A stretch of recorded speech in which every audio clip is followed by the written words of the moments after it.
বিসমিল্লাহির রহমানির রহিম।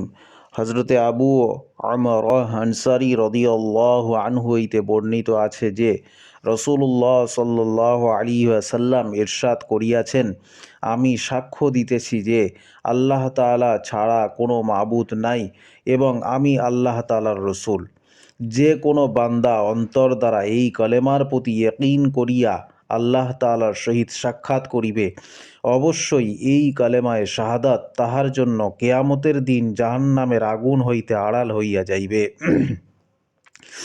এক রেওয়ায়াতে আছে, যে ব্যক্তি এই দুইটি বিষয়ে আল্লাহ তাআলার একত্ব, রসূলুল্লাহ সাল্লাল্লাহু আলাইহি ওয়াসাল্লামের রিসালাতের সাক্ষ্য লইয়া আল্লাহ তাআলার সহিত কিয়ামতের দিন সাক্ষাৎ করিবে, তাহাকে বেহেশতে দাখিল করা হইবে, চাই তাহার আমলনামায় যত গুনাহ থাকুক না কেন।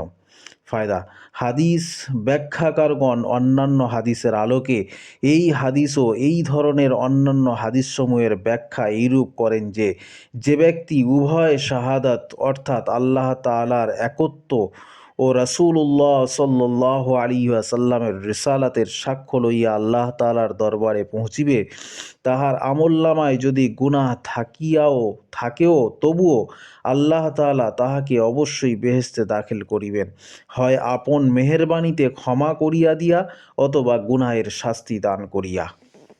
মারিফুল হাদিস।